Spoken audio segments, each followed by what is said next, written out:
All right, live from the Polymarket studio in LA, Jake Huger, Francesca Fiorentini. It's the Young Turks. So Francesca, great to have you here today. We got some amazing stories. Later in the program, Kamala Harris has taken not just a lead, but a significant lead. But unfortunately, we're going to start with how she might blow it. So absolutely, we got it all here. But Trump's still blowing it even harder potentially. No entendre implied, but truly we'll get to that in a little bit. But let's begin with the top story with this. Project 2025, if he is elected.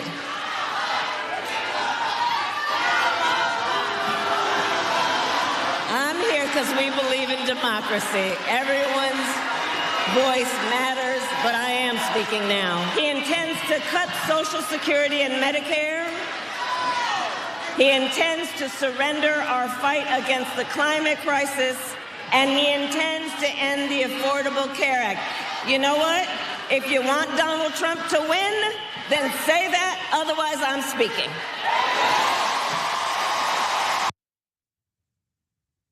That was how Kamala Harris decided to handle protesters at her rally in Detroit, Michigan, home to many, like the millions around this country, who have a problem with the Democratic Party's support for the Israeli government's ongoing assault on Gaza. Those protesters there were shouting, "Kamala, Kamala, you can't hide. We won't vote for genocide." And that is how she decided to handle it. And you can sort of hear them speaking, or you can hear exactly their chants in this video here.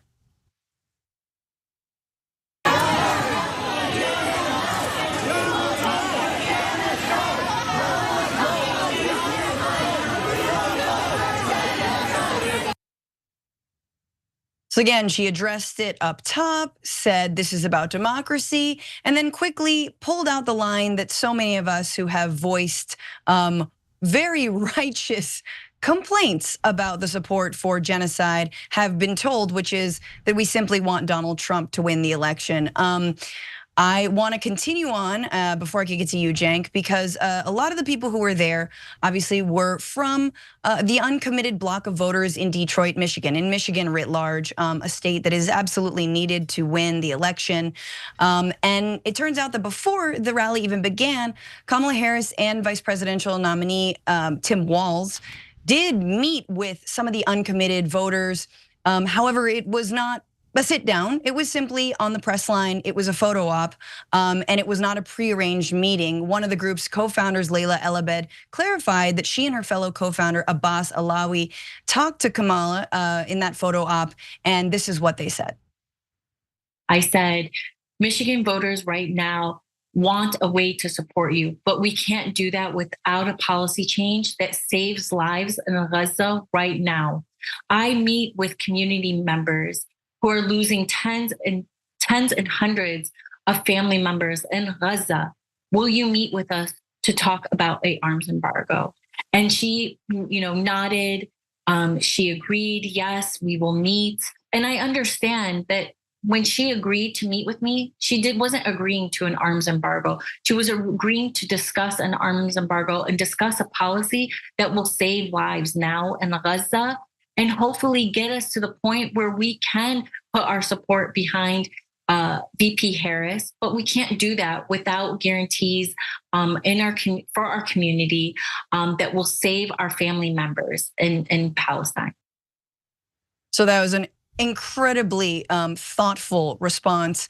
Cenk, your reaction to how Kamala Harris effectively shut down, to a massive applause from the crowd, shut down the protesters who are begging her that they will not vote for genocide and to please to stop this. Yeah, so I want to make a couple of things clear and then get to really hard questions about what should be done here. So first of all, that brief meeting that they had wasn't really a meeting. Anybody could have gone into a line to shake Kamala Harris's hand. In that brief interaction that they had, they asked for a real meeting, and Kamala Harris's team is bragging that at a later time they might consider meeting with Arab or Muslim leaders. Wow, what a big difference in policy. No, there's no difference at all. Zero. If you're not cutting the funding, all the rest of it is total nonsense, just marketing, propaganda. Oh, is she going to be more stern towards Netanyahu than Biden was? What difference does it make? Are you going to keep sending them money? I mean, later in the show, we have a story of IDF soldiers charged with sexually assaulting, raping Palestinian men, and we're still sending them money. 40,000 dead, still sending them money. 3 Arab capitals attacked by Israel, we're still sending them money. So don't tell me about how you theoretically want a ceasefire. So again, we'll get to the politics of it in a sec. But in terms of the crowd, look, I know that crowd, and I know, look, people are genuinely excited at this time. I think the Tim Walz pick was great. I'm excited. I'm excited for completely different reasons. But I was never naive enough to think that they were going to actually change their policy on Palestine, and certainly not overnight. We have to put so much more pressure on them. Otherwise, they're just going to go with the donors. I mean, don't make me say it. It's so obvious. It's please, that's what I'm saying, Democrats. It doesn't mean that you, oh my God, then I got to vote for Trump. No, Trump's worse in every count, right? But please don't be naive and think that, oh my God, I love her, so I'm sure she's going to do all these moral things, and she's not going to care about the donors, and she's going to do what's right to save lives. That is very unlikely. Okay, so the most we've gotten so far in terms of the people who want the slaughter in Gaza to end is she might meet with Arab or Muslim folks later. Meanwhile, though, after this, of course, our team puts out a statement saying, we'll never cut funding for Israel, never. We're gonna keep sending them weapons. So we'll get to that in a sec. But Francesca, on the politics of it, look, on the one hand, it's super simple. On the other hand, it's super hard. The super simple is first candidate to say, yeah, I'll stop sending Israel weapons, wins Michigan, wins probably a couple of million young voters, and probably wins the election. But I mean, then if you're unfamiliar with American politics, you might say, well, why would anybody hesitate? That's the easiest layup in the world. All you have to say is that you're against slaughter. And we helped them slaughter all those people to begin with. We're just saying no more slaughter. After this, even the IDF is saying there's nothing left to bomb in Gaza, right? The reason why it's difficult is because groups like AIPAC spend $17 million on congressional elections. The amount they might spend on this presidential election is untold. So this is as stark a divide between donors and voters as you'll ever see. And of course, both the Democratic and Republican tickets so far have chosen the donors and not the voters.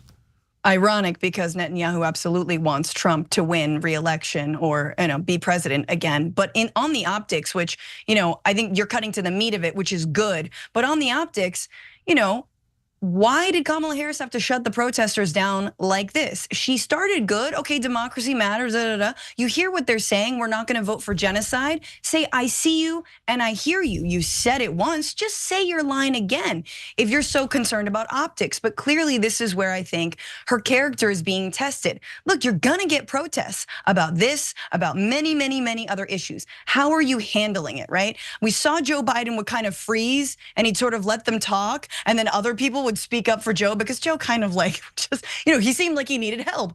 But Kamala Harris shutting this down in such a patronizing way is a terrible look when there were a million ways to, again, to Cenk's point, optically, not politics-wise, address the real concerns. But I did want to go to what Cenk was saying, which is sadly one of Kamala Harris's advisors on her campaign, and actually an advisor on the Middle East specifically, this morning put out a tweet in response to the call for a weapons arms embargo to Israel. Phil Gordon says, the VP has been clear. She will always ensure Israel is able to defend itself against Iran and Iran-backed terrorist groups. She does not support an arms embargo on Israel. She will continue to protect civilians in Gaza to uphold international humanitarian law. Now, my heart sinks a little bit because Phil Gordon, if you don't know, was a former Obama advisor who actually did some good things, helped negotiate the Iran deal, and actually apparently was the one whispering in Kamala Harris's ear about, hey, there's a massive humanitarian crisis happening in Gaza.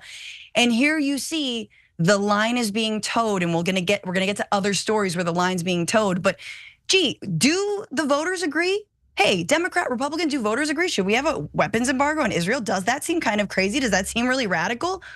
No, actually not. Let's put up the poll. YouGov in March, people, months and months and months ago, 52% of all voters say that there should be a weapons embargo. 62% of Biden voters. So miss me with this. This is fringe. Israel is starting World War III right now. Right now, Cenk, they're bombing on 3 different fronts here. But I'm gonna kick it to you on just how much work has to be done to push this candidacy. Yeah, so first of all, let me double down on what you said about Phil Gordon. He's actually one of the better foreign policy advisors out there.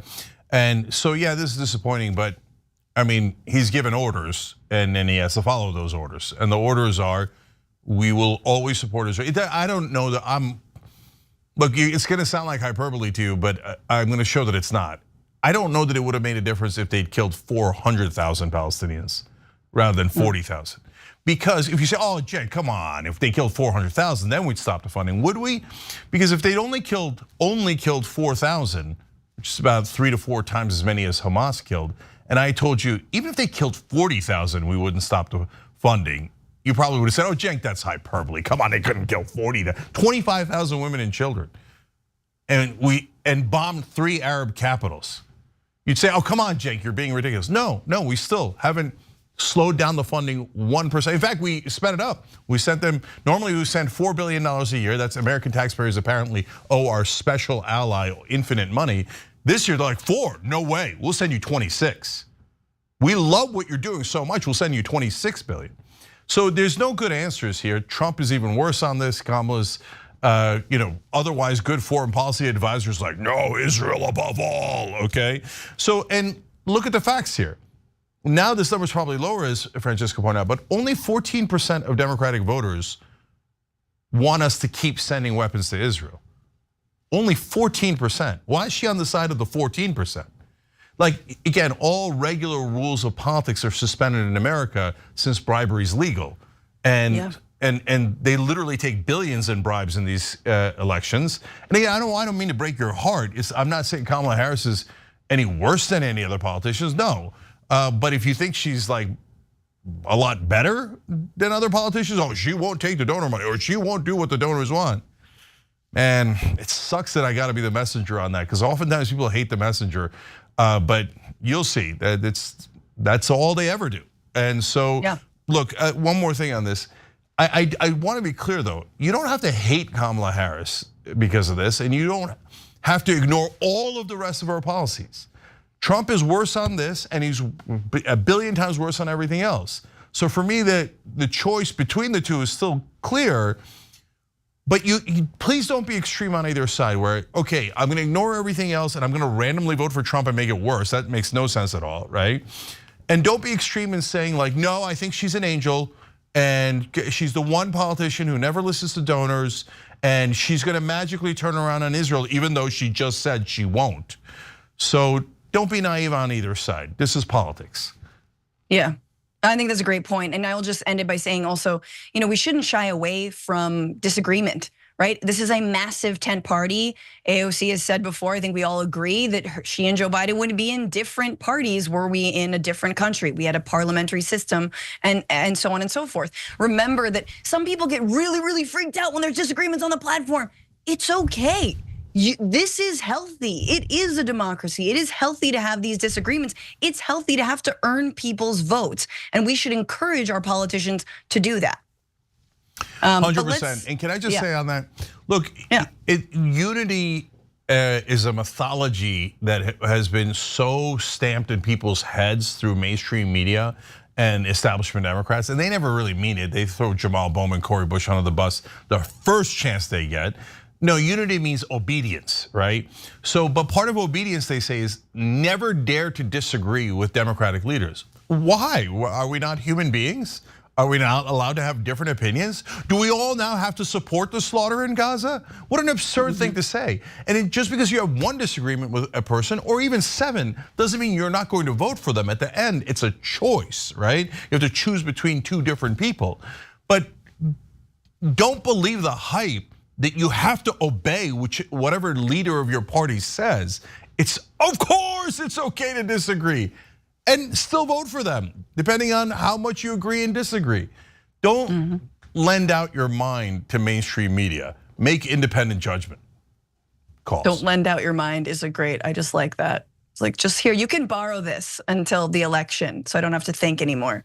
But speaking of demanding unity and also people who are saying wildly different things than they used to say, let's take a look at the fallout from Cori Bush's loss.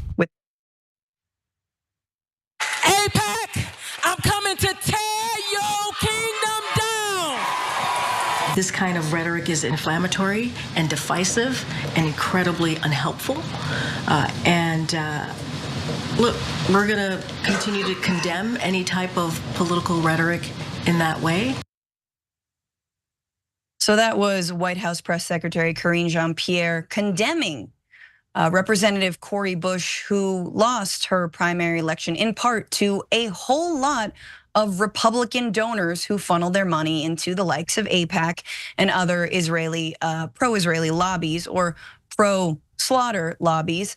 Let's take a look a little bit more at what Cori Bush did say that night. Here it is. There is nothing that happens in my life that happens in vain. So if this happened, it's because it was meant to happen. And let me say, it's because of the work that I need to do. And let me say this.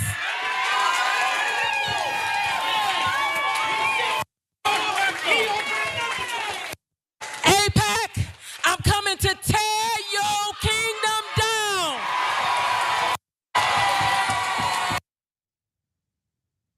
Now, if you're just a normal person, you see that and you're like, that sounds cool. She's going up against big money that spent, that outspent her 4-to-1.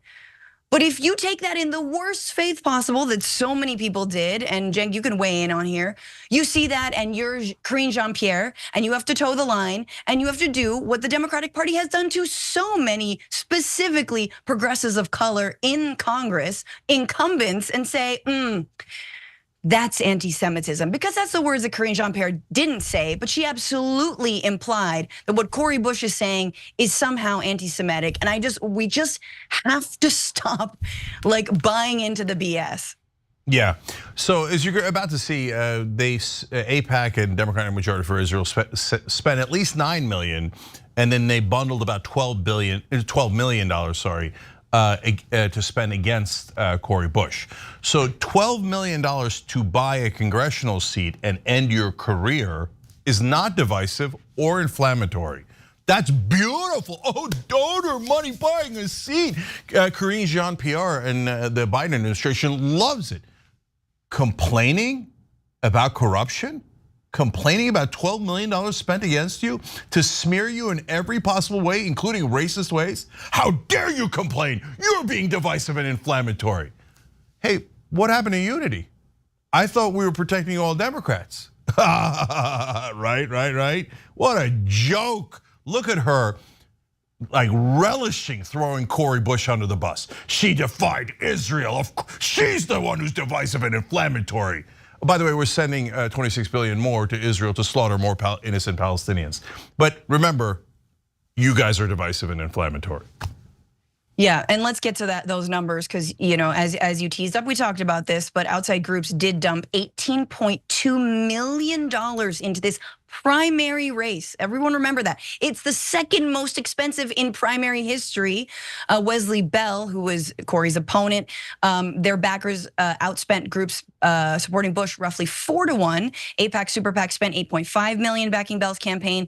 Democratic Majority for Israel PAC spent $500,000, and major Democratic donor Reid Hoffman, also big donor to Kamala Harris, spent $1.5 million in support for Bell. Again, that happened.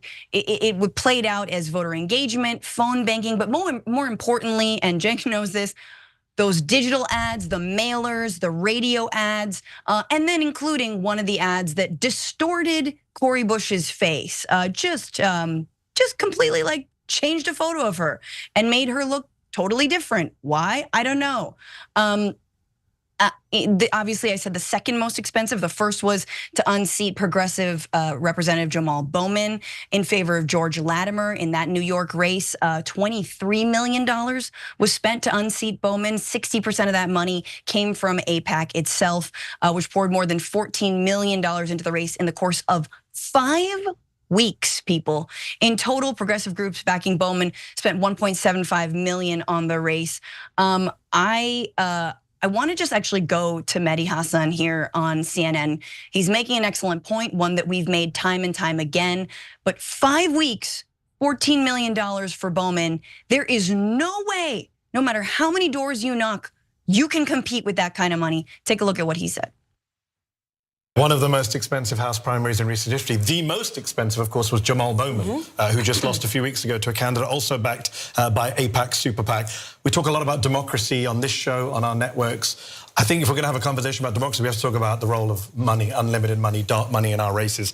$23 million, I think, spent in Jamal Bowman's race, $8.5 million by the United Democracy Project here. By the way, that's an AIPAC-aligned super PAC, which gets a lot of money from Republicans. According to Politico, it's the biggest source of Republican money in Democratic primaries. So the system has to be fixed. You can like Cori Bush, I happen to like her, a lot of people don't like her. Whether you like her or not, I don't think anyone's okay with a system where you spend, these groups spend millions and millions of dollars on an issue that, you know. Right, so again, the larger question here is how in the hell can a lobbying group, specifically a foreign lobbying group, spend this much money on our elections and a primary race? And Cenk, we talked about this, Wesley Bell is not just a vote blue no matter who. He is not just the same as Cori Bush, but he's a, he supports Israel's right to defend itself no matter what, no matter how many people die or are abused. No, he actually is markedly worse as a St. Louis prosecutor. The population in that jail has risen. Folks who believe in police reform and criminal justice reform have been deeply unhappy with him. But that doesn't matter because more money came in. I'm just amazed that like nobody calls Biden out on not supporting this incumbent. We're supposed to support, you've got a black woman running for president. He supports his vice president. But because she's a progressive and she dares say ceasefire, nope, you could get thrown under the bus. Yeah, but I'm gonna be gracious. I wanna congratulate Wesley Bell, the new congressman from Haifa. And I'm sure he'll serve his home city really well. He will never vote against Israel. Here, this is the easiest prediction of all time, okay? Write it down in granite. Wesley Bell will vote with Israel no matter what. There isn't any force on earth that can get him to vote against Israel or Netanyahu and the right-wing government of Israel. So look, at this point, mainstream media and the politicians in Washington are beginning to be recognized by the rest of the country as a cult that believes maniacal things like, oh no, spending $23 million in a House race isn't corruption. No, AIPAC probably did it for the general welfare. Oh, they care so much about St. Louis. I mean, I know it's the American Israeli Political Action Committee, but no, they didn't do it for Israel. They did it for St. Louis, they did it for charity. And Wesley Bell didn't promise them anything. I don't know how he's gonna vote. Like, if you believe those things, you believe a lunatic conspiracy theory. And the rest of us look at the Karine Jean-Pierres of the world and almost everyone in Washington and go, what a sad, pathetic cult that believes maniacal things that no reasonable human being could possibly believe. Of course, AIPAC bought those seats, and the mutant who won in New York against Jamal Bowman and this congressman from Haifa will never, ever vote against Israel, and every rational person knows that. All right. I think we have to take our break. We do. Don't worry, guys. We do have good news on Kamala Harris and Tim Walz, and wonderfully terrible news about Donald Trump. We'll be back.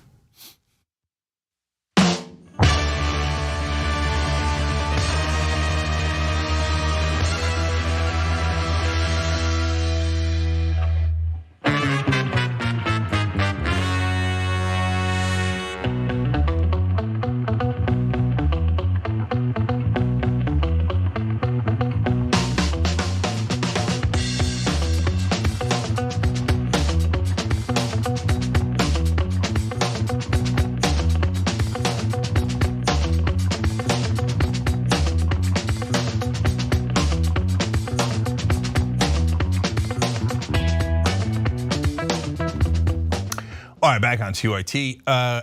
So lots of comments here. Let's go to our TYT.com.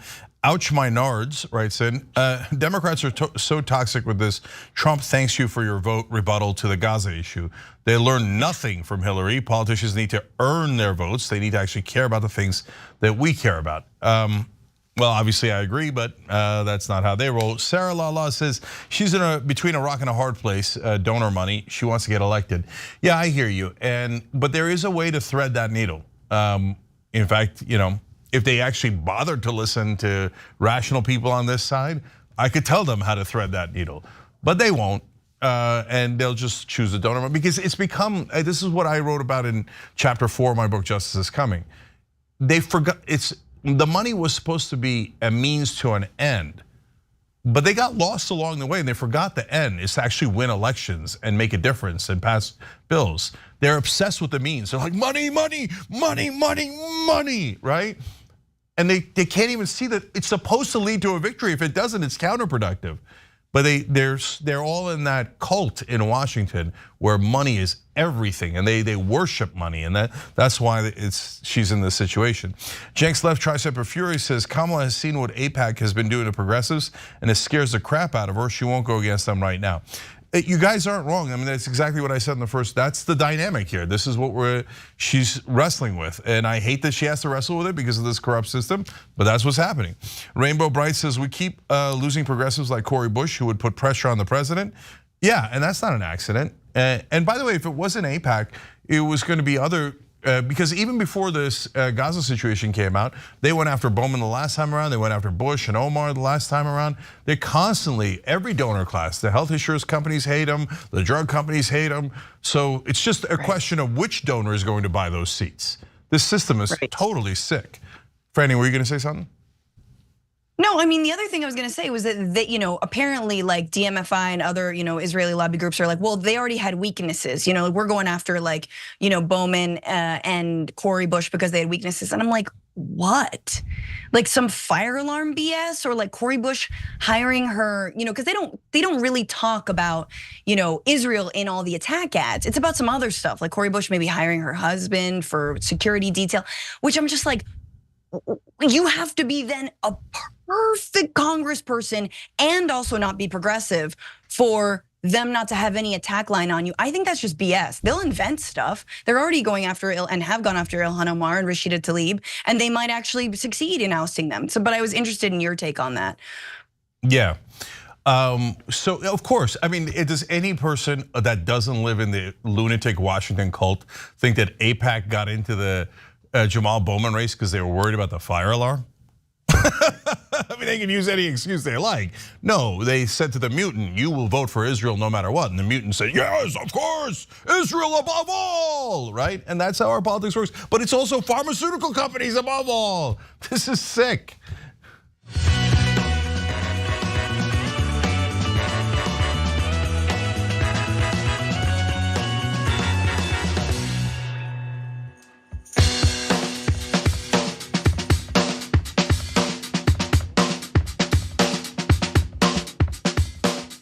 All right, back on TYT, Cenk, Franny, and iRise. iRise, thank you so much for joining. They hit the join button below, became an American hero. Our members make everything possible. West Loop 1515, thank you for contributing to our Operation Hope. I'm doing an Operation Hope fundraiser, by the way, in Chicago. That's the Sunday before the DNC. So if you're anywhere near Chicago, tyt.com/hope fundraiser. tyt.com/hope fundraiser. We do that fun $27 thing, raise a little bit of money, but mainly get to see you guys. So if you can, would love to see you there. All right, Franny, what's next? Well, let me just tack onto that if you're also in Chicago, you go to the Hope Fundraiser Sunday. Then on Monday, you come see the Bituation Room podcast live, which is my show at the Lincoln Lodge, which is an awesome comedy venue. FrancescaFiorentini.com. I hope to see you there. But yes, hope and then laughs, or both. I think we should do it. Well, hope and joy, perfect. Perfect TYT. Exactly. Hope and joy. Yeah. Also, Tim Walz's kids' names. I'm sure there's a joy in there somewhere. No, he's got hope. I got joy. Oh, that's right. That's right. We got to get through this story. No hope, no joy in this one. In fact, incredibly grim. There is new footage out from an Israeli television channel, showing the moments where 10 IDF soldiers allegedly raped a Palestinian detainee at a facility where there has been rampant abuse documented by the New York Times and others, called Sde Diamond. You might have remembered it because a couple weeks ago, mobs of Israelis actually raided the facility in order to defend any soldiers from facing accountability for their actions against those detainees. But more about the footage, we're gonna show you some stills from it. We won't show you the actual footage, but in it you see detainees lying on the ground in gray suits, sort of in a row with surrounded by razor wire. And they're lifting up one of those detainees. They take him to a corner of what seems to be, the facility, a hangar, and they're wearing masks. And then 3 of them are holding their shields that they use supposedly in combat to actually shield what they are doing to this man, which, as we now know, included raping him. And again, this is alleged, but if the hospital workers who treated him are to be believed, that is what is happening here. More on that, because the whole reason we know about this case, and don't get it twisted, this is one of so many cases, but it's because his injuries were so severe that he had to be treated at a civilian hospital, not at a military hospital. And that's why there's been more information about what happened to him. We still don't know his identity. We don't know his involvement in October 7th or anything like that, but we'll get to some of the reaction later. But more about what happened. He had life-threatening injuries, including broken ribs, quote, obvious signs of assault to the abdomen and chest, and a severe injury to the rectum, most likely caused by the insertion of a foreign object, one of the medical staffers said. Another medical staff, the same medical staffer who treated the detainee said, quote, it was pretty horrifying. It's just setting the bar so low. I don't know how we can deteriorate more morally. I was aware things like that could happen, but I've never witnessed anything like it. Another Israeli doctor, Yoel Donshin, confirmed to the Wall Street Journal that he saw the allegedly abused detainee and was shocked by his condition, which he had earlier said to the Israeli newspaper Haaretz. He told the paper he couldn't believe an Israeli prison guard could do such a thing. Well, I think Palestinian detainees who have been treated this way for many, many years now would beg to differ. But it actually caught the notice of the State Department. They had to be prompted. There was a question about it, but here is what Matt Miller, a spokesperson for the State Department in the United States, said. We have seen the video, and reports of sexual abuse of detainees are horrific. They ought to be investigated fully by the government of Israel, by the IDF. Prisoners need to be treated, prisoners' human rights need to be respected in all cases, and when there are alleged violations, the government of Israel needs to take steps to investigate those who are alleged to have committed abuses and, if appropriate, hold them accountable. So on that accountability, of the 10 who were arrested, 5 have been let go. 5 are still being questioned. There's still an ongoing investigation. And again, this is just a drop in the bucket. But before I kick it to you, Cenk, I just wanted to show you some of the reactions inside of Israel. You know that there were mobs who stormed the facility, but there are also people openly either on television, or in this case, this is a Likud party member, Hanak Mildwisky, who said that yes, this kind of treatment is justified. Take a look. לרקטום של בן אדם, זה לגיטימי? כן, אם הוא נוח'בה, הכל לגיטימי לעשות לו. אוקיי, הכל. הכל. זה מה שרציתי. הכל, האנשים האלה, אתה יודע מה עשו? אוקיי. So he says yes, if this person was part of the Nukba unit, which is a Hamas military unit that was involved in the October 7th attacks, again, nothing linking this person to them. And even if there were, this is a question of whether or not that is justified, not under international law. But then here is a television commentator within Israel basically saying the same thing. This is totally fine and legit. חבריי שבגדול זה מעניין לי את העכוז, לא, מה עושים לבחורצ'יק הזה. מה? זה מה שבאמת מעניין אותך? חד משמעית. אני אתן לי... רגע, תן לו להשלים. חיילים שמבצעים עבירה, חשודים בעבירה של אינוס, בעצור כפות. זה לא מעניין אותך? לא מעניין אותך תואר המידות של החיילים שלנו? אגב, אלה לא חיילים, אם הם עשו את זה, הם לא חיילים, הם עבריינים. בגדול, עוד פעם, זה מעניין לי את העכוז מה עשו לאיש חמאס הזה. אני כל הזמן זוכר, קודם כל, הדבר היחיד שמבחינתי הוא בעיה פה, זה שזו לא איזושהי מדיניות מוסדרת של המדינה. So there he says he doesn't give a rat's ass what they did to this person. And in fact, his only problem with it is that it's not sanctioned by the IDF.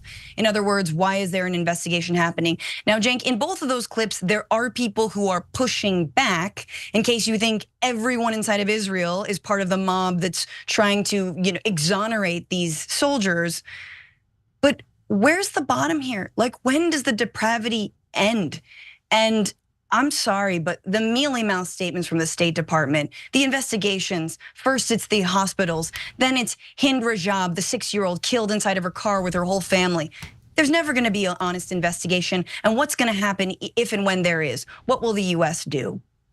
Yeah, I know what they're gonna do. And I wanna get to the diversity within Israel in a second. But first, to your point about the State Department's spokesperson, let me do a translation for you. We're so outraged, we're considering sending them another $26 billion to do it again and again and again. If you're outraged, you show it by saying, hey, I don't want to fund this. This is an atrocity. But if you ask that brother, he'll tell you, no, wait, we're going to send them more money, more money. So where's the outrage? You're not outraged, so shut up about it. Stop lying. That guy's nothing but a giant serial pathological liar. His job is to lie, and not even on behalf of America, on behalf of Israel. So, by the way, if you want to know, most of the people that they keep in that prison are civilians that they have never presented any evidence against. And the kangaroo courts that the IDF runs in cases where IDF soldiers are charged, which is very, very, very rare, they acquit 99% of the time. Cases where Palestinians are charged, they convict 99% of the time. It's absurd. So, our spokesperson said the IDF is handling it. Well, then I'm sure the people who did the rape are probably in a best position to adjudicate whether it was a rape or not. So all of this is absurd. And so what you're seeing there is actually hostages. Israel takes hostages all the time. They take thousands of hostages, and then they go, okay, we want our hostages back. It's terrible when Hamas takes hostages, but when Israel takes hostages, we call them prisoners, detainees. Well, do you have any evidence that they're connected to Hamas? No, I don't. Who cares? Who cares? Because Israel can do anything they want. Now, to the diversity within Israel, it was an Israeli doctor that turned them in. He said this is not, it shocked his conscience, right? So are there people like that inside Israel? Of course, look at the cabinet, the Knesset member who's fighting back against the right wing there. Look at the panelist who's fighting back against the right wing Israeli commentator. So we're not gonna do cartoon stereotypical characters of either side or any side of any conflict, okay? All of these things are complicated with plenty of people on all sides, and Netanyahu gets protested all the time. Now, having said that, let's tell you about the other side of Israeli society. As Franny referred to there, settlers rushed the gates to free these guys. They were so moved that the rapists be freed. They're like, what do you mean? They were just raping Palestinians. That's great. This is our land. God told us it's our land, so we stole Palestinian land. And I want to congratulate those beautiful guys who raped those Palestinians. Look, fundamentalists of all stripes are a scourge upon this earth. I don't care what religion they're from. They believe they're talking to an invisible person, and that invisible person always tells them to kill anyone that is not in their group, take their land, and to try to start a giant war.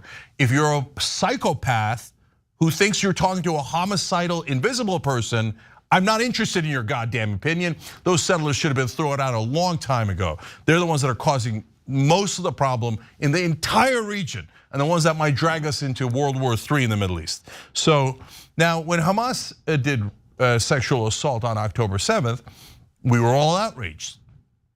And Israel was so outraged, they killed 40,000 Palestinians, 2/3 of whom are women and innocent women and children.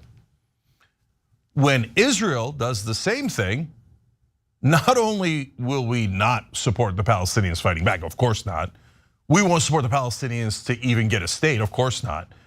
We won't even support ending the war and ending the rape and ending the atrocities, of course not. But we'll send them billions of dollars. So when one side does it, 40,000 people get killed. When the other side does it, they get a $26 billion gift. Anyone who thinks that's fair has lost their humanity. Right. Because it's pure racism, Cenk. I mean, and this is the other thing. It's that Palestinians are not human, and we are being told, supposedly, in the eyes of the genocide enablers and the ones who are carrying it out. And so I'm glad that there's dissent within Israel. Good, that's great. But you saw in the second clip the man say, do we not believe in the morality of our army? And once again, we remember that the IDF, it's the defense forces. They call themselves the most moral army on earth with zero sense of irony, of hypocrisy, with zero understanding of their own soldiers who've blown the whistle on their own actions, who say, yes, I killed, I maimed, I raped, and honestly, half of it was out of boredom. We've seen these soldiers raid people's bedrooms, put on women's lingerie, relish in obliterating schools for children as they dance on them, saying, yay, there'll be no more education. So at what point, like what Israel are we defending here? Are you all, what moral army is there? Where's the front line? Where's the front line? Can anyone tell me where the front line in this war with Hamas is? No, you can't, because it's not a real war. It's a genocide. I mean, I don't have any words, but truly, I hope that the liberal Zionists watching, listening, hey, who've been on this show before, understand it's always been this way. The IDF has always relished in war crimes because they consider themselves superior racially, ethnically to the Palestinian people. And they have the biggest attack dog, the United States, in their corner. And I hope you know this is the country you defend. All right, my last thoughts on it are, again, to the diversity within Israel. Even Shin Bet, their internal security, is saying, don't do this. This is a terrible idea. And it goes to the point I've been making throughout. Do you think this is good for Israel? To be known as people who rape their prisoners? To be known as the butchers that killed 25,000 women and children? How does this help Israel? How does this create a safe haven for Israel? How is it bombing 3 Arab capitals going to help Israel be safe? It's people have lost sight of reality in their rage. And so they can't see straight, and they have become what they most despised. And so, and you see us showing grace to Israel here by saying, don't just judge all of them. There's a lot of people inside Israel that are definitely against this. Do they show this? Does the other side here in America show the same grace to Palestinians? Because what I see often is, they're all Hamas. They all agree to the same ideology. They're all Muslims who believe in violence. They can never be redeemed. You can't make a peace deal with these guys, with these people. They're all anti-Semites. They're all Nazis, right? I see that 24/7 all over social media and unfortunately all over mainstream media. Can you treat the Palestinians as human beings for once in your life? Is 57 years of brutal oppression not enough? What do you want from these people? Jesus Christ, let them go already. That's we have to break, but that is the most important point, Cenk, is do you extend the same grace to the Palestinian people that we're supposed to extend to the Israeli people? Oh, they don't all agree, we hate Netanyahu. Well, what about Palestinians who don't agree with Hamas? Who don't want to be represented by them, who don't want to suffer for the attacks that they waged? Do we have grace for them? No. We kill everybody. They're all Hamas. That point, a million times over that point. All right, we got to take a break, guys. Thank you, Franny. We'll be back.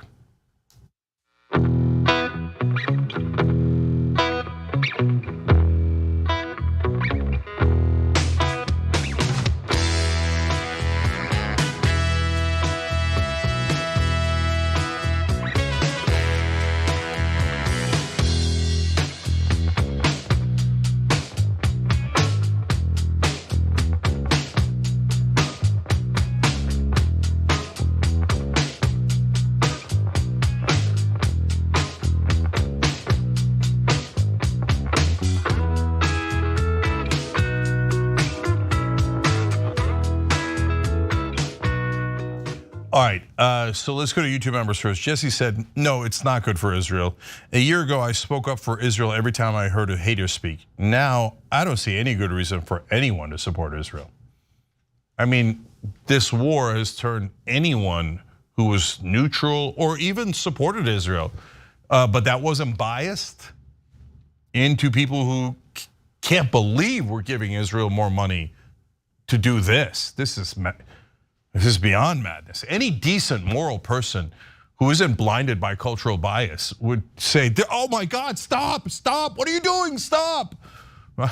And again, I know about cultural bias. Friends and family have it, for me, on the Turkish side. The minute you tell them about Kurds, the most progressive person turns into the most conservative person. So, but that's not the issue in Washington. The issue in Washington is flat out bribery, period. Jonathan Boris-Johnny says Israel is being way too out in the open. The entire world, including Republicans and Democrats, will turn on them eventually. They're too expensive, that's the hard fact. I think he's absolutely right. If they don't end this war, especially if Israel drags us into a giant war in the Middle East, whoever's president, whether it's Kamala Harris or Donald Trump, is gonna have the largest protest in US history against them. If they're like, okay, Israel started a war in the Middle East and now we're gonna go fight for them. We're gonna send you guys to go die for them. We're gonna send billions, maybe trillions of dollars so that they could kill more and more people in Iran and Syria and Lebanon. Just kill as many Muslims as they can. No, look, a lot of Americans might not care about the Muslims, but they're gonna care about the money. They're gonna care that we have no humanity left. We have no morality left. And the young people in this country are gonna be in open revolt. So whoever the corrupt sons of bitches that take their money, you got that to look forward to. Of course, they could turn around, yeah. Crystal says, can't wait for the day when we get to hear Cenk say, down goes AIPAC. Brother, that is a miracle I cannot even envision. But from your mouth to God's ears, one of the most corrupt organizations in American history. And I would love for all of the lobbyists to be shot down, not just Israel's, all the countries, all the companies that buy off our corrupt, sick, depraved politicians. Lori Margaret said, are the Democrats ever going to learn how to listen to their constituents? I mean, look, guys, it's mixed because Kamala Harris did pick Tim Walz. We wanted Tim Walz. She did listen there. She was bold there. That's why I haven't lost all hope on even this issue. Nick Hill says, I mean, objectively, she's still the vice president. She can't really break with policy right now, and I think she's trying to get the donor money and the grassroots money at the same time. We need to wait until she's president to really pressure Harris. Nick, I love you, brother, but no. So if you wait till after she's president, you have no leverage. She'll ignore you till the cows come home. And if you think she's just gonna do it out of the goodness of her heart, it's not against Kamala Harris. It's just politicians don't do that. They just literally never do that. So, all right, guys, it is what it is. But all right, we'll be right back.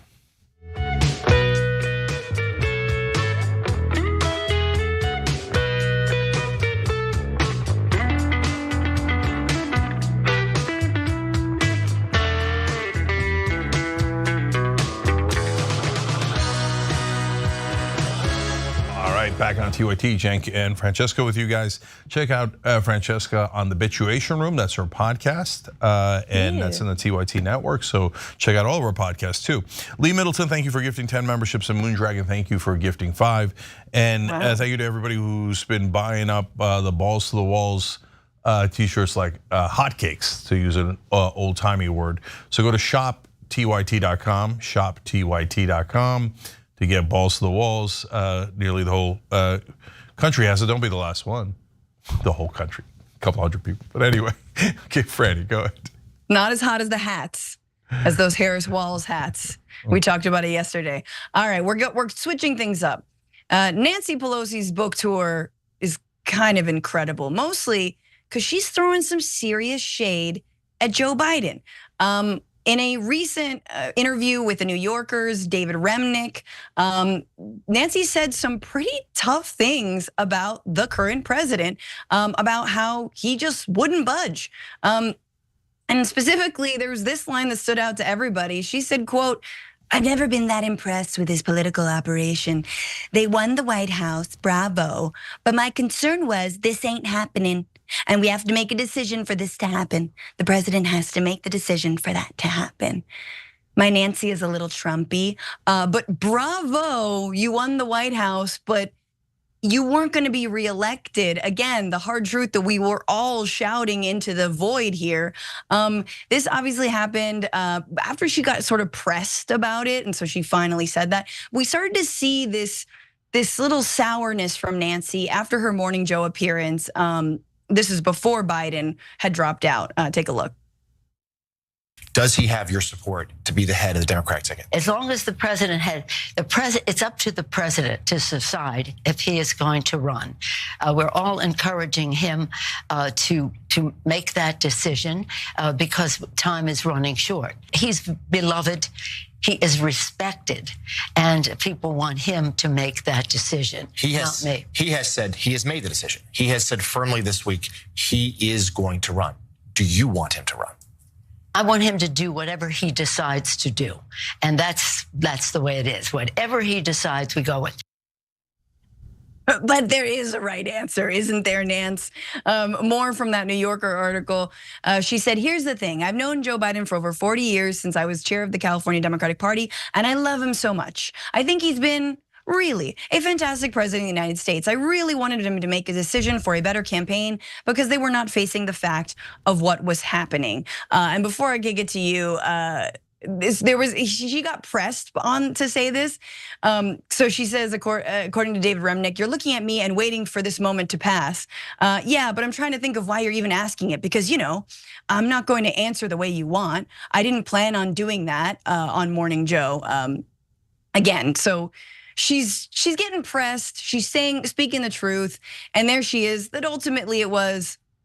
I wasn't actually that impressed by his political campaign. But interestingly, she also says that she wasn't the one who forced him out, that she wasn't behind the scenes making all the calls. She says, they said I was burning up the lines, meaning the phone lines, that I was talking to Chuck. I didn't talk to Chuck at all. I never called one person, but people were calling me, saying that there was a challenge there. So there had to be a change in leadership of the campaign or what would come next.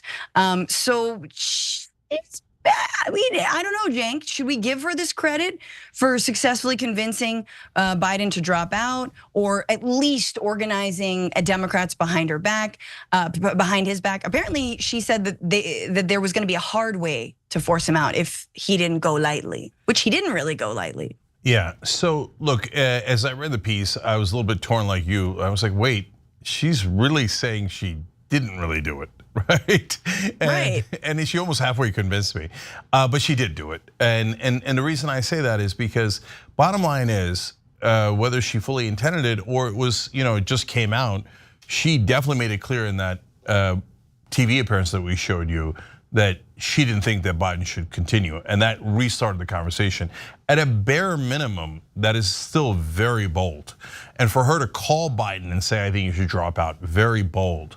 And for her to, look guys, in Washington, there's a whole infrastructure around this. In fact, they literally call it, and I didn't know this, I learned it in this particular article, so a good job by David Remnick here. They call it a permission structure. You have to receive permission from a Democratic leader before you say anything, which I, of course, think is absolutely pathetic. But the fact that that's in the DC lingo shows you the whole town is built on obedience. And of course, obedience to the powerful. So in this case, she allowed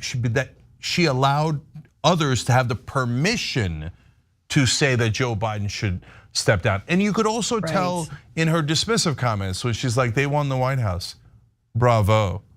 I was like, whoa, okay. And we showed you a couple of days ago, she said, oh, are we still friends with Joe Biden? I hope so, but I guess he's gonna have to call me and let me know, or you should ask him whether we're still friends. So there's no question that she had an enormous part in this. And by the way, in a good way. So thank you, Nancy Pelosi. I appreciate you doing this and late in her career, actually living up to master strategist here. Yeah. She is a tough, you know what? I mean, I'll just say cookie or skunk or whatever like term she would like me to say. She whatever old timey slogan that only she and Joe Biden understand. That's what she is, and I feel like it's worked against progressives. 9 times out of 10 when Nancy Pelosi operates, it's to oust progressives and to like put the cold hot blanket, wet blanket on their plans. But in this case, it's like, okay, she wants the donor money. And when the donors were jumping ship on Biden, I mean, the right was freaking out about it. It was a coup, it was a coup. I don't know, maybe it was, but it's perfectly within a party's jurisdiction to say this guy is not up for the job to run again and be president, and he's gonna lose to Donald Trump. All the polling indicates that, and Nancy Pelosi just wants to win. And so beyond that, I think we disagree with her about pretty much everything, including the fact that she will not relinquish the ability to trade stocks, but on winning, on whether or not we should vote against Trump, we should get Trump out and not risk another Trump presidency, we're all in agreement here. So throw the shade, girl, throw it. Even if, in her Manolos. Yeah, look, I've never been impressed by her, being a master legislator. But to be fair to her, when they do the propaganda on her behalf and they pretend she passed a lot of bills when she barely passed any, that drives me crazy. But she was a master legislator in enforcing corporate rule and eliminating progressives. She was terrific at that. So I'm just shocked that she used it as a force of good at the end here to try to win this election. That she was not willing to go quietly into that good night, and I deeply appreciate that. So apparently it feels pretty good to be on Nancy Pelosi's side. So this is how all the corporate donors and all the corporate politicians have felt for decades. So, but hey, not only did she deliver on this, but apparently she pushed for Tim Walz. Those are 2 giant wins near the end of Nancy Pelosi's career. And so hats off to that. We're the fair show in America. You do something right, we give you credit. Credit where credit is due. We don't hold grudges. It isn't personal. I don't know Nancy Pelosi from Adam. She does bad things. I'm gonna be honest with you and tell you that she does bad things. She does a great thing and we appreciate it, we thank her for it. And then finally, Franny, she said at that article, I kind of love this, it's a little bit random, but she said about her willingness to do this. When one day I go happily to meet my creator, he will say to me, show me your wounds. And if I have no wounds, he will say, was nothing worth fighting for. You've got to be proud of your wounds. Wow. Okay, I like that comment a lot. And apparently I'm going to heaven because I ain't got nothing but wounds. Yeah, she's like, you can't just go walk into heaven with 2 fridge fulls of ice cream. You actually have to have some wounds. Yeah, she's a fighter, and not always for the things that we believe in, but in this case, you're absolutely right. Maybe she'll just become full commie, like remember how Obama, Final Lap Obama, I used to call him? Like, I call him Flo-Obama, actually, Final Lap Obama. He was doing great stuff when he had like 3 months left. She's still running for re-election, however, so we'll see. Well, if she keeps going this way, I'm gonna root for her.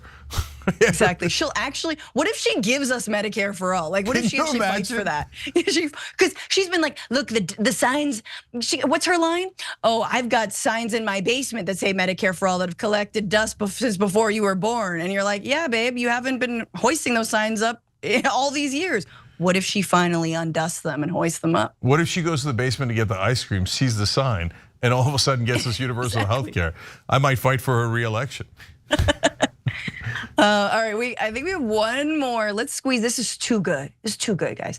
Occasionally Fox News tries to do real reporting. Kudos to them. It is an election year. Sometimes they even speak to real voters about real issues.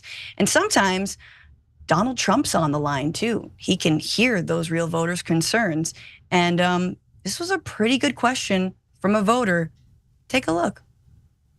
What are you going to do about bringing down the rent and things like that in the economy? Because out of 8 children that I'm a father and a stepfather to, 5 of them are struggling, and I'm giving them part of my income on a regular basis. How are you going to make the economy, not just the the food and electricity, but bring down the rent prices, the housing prices, so that these kids can survive without their parents' help? Such a good question, Mr. President. Whoa, such a good question from a guy who belongs to a motorcycle club in Sturgis, South Dakota. There he was. The rent is too damn high. It truly is. And Donald Trump's on the line. And let's see, he heard the whole question. What does our former president have to say about the rent being high? You're right. I hear it very well. And I tell you, first of all, I love the people that you're with. I know that I must have at least 99, perhaps 100% of all of them. And I think they're incredible. We are going to drill, baby, drill. We're going to bring down the cost of energy. Energy is what caused the worst inflation, I think, in the history of our country. Food prices are up 50%, sometimes more. You look at bacon. Bacon is quadrupled. You can't order bacon. You can't order anything. We're living horribly. We have the worst inflation we've probably ever had in our country, and it started because of energy. We're going to drill, baby, drill. Drill, baby, drill. Like everyone owns an oil rig? Or is that, was he talking to the billionaires at Mar-a-Lago that he promised a bunch of kickbacks if they gave him $1 billion? I don't know here. Yeah. Before I can get to you, like this is a huge concern. He had no answer. It's a massive, massive problem. Half of all renters, this is according to the Harvard Center for Joint Housing Studies, half of all renters spend more than 30% of their income on rent and utilities, and 12.1 million spend more than half their income on housing and rent. Middle income renters earning from $30,000 to $75,000 saw the sharpest rise in the cost of housing since 2019. Even as rents cooled last year, the market's cooled, they're still up 19% from the start of the pandemic. In 4 years, 19%. I can attest to this, it's wild. And there you go, Cenk, that's how he plans to earn that gentleman's vote. Yeah, so I want to come back to that guy and basically left-wing reaction to him. I thought he asked a great question. First, Trump though. The answer starts with me. He's like, oh man, I'm having trouble paying the rent. I'm worried about the kids and stuff. And he's like, look at all those people that are for me. They're all gonna vote for me. That's what you got out of that question? He's a total psychopath, man. Look, I'm 100% undeterred on this. I said Biden was too old, and I don't care what anybody said, he was too old. And Trump is too crazy. It's obvious how crazy he is. Bacon price quadrupled. Did it? First of all, fat ass, when's the last time you bought bacon? Like you really went down to the local Publix down in Florida and got yourself some bacon and noticed that the price quadrupled? Of course it didn't quadruple, it didn't even double. Of course not, he pulls it right out of you know where, right? So then he says, oh, the answer to your rent problems are oil drilling. Okay, so when I lived in DC, I was a struggling radio talk show host, and I ran out of money, and I couldn't pay the rent. And I eventually had to move in with a friend in Baltimore and drive back and forth instead of staying on his couch. Lived on cereal. At the point where I can't make the rent, if somebody said to me, "Don't worry, I got your back. I'm going to give subsidies to ExxonMobil," I would have been like, "What? Are you serious?" That's like a slap across the face. That's saying, I don't give a damn about you or any of your concerns. And guys, the most important part of this is, notice he has absolutely no policies to help the average American. I mean, this is a softball. You can't get an easier question than, hey, what can you do to help the average American who loves and supports you with our actual day-to-day problems? And his answer is, help ExxonMobil because they gave me a lot of donor money. That is, okay, so he has no plan. He's not gonna help you at all, at all. There's no question about it. And then the final irony here, Franny, is Trump is a notorious landlord. And in fact, earlier in his life when he did residential real estate, he and his father were slumlords and adjudicated as slumlords. So you think he's gonna help you with the rent? He'd be the first to rob you, brother. He'd be like, sorry, are you, what race is the man who's speaking to me? Is that I'm on the phone, I can't see, because I would rent to you if you're white. Are you white? Cool. Black? Not so much.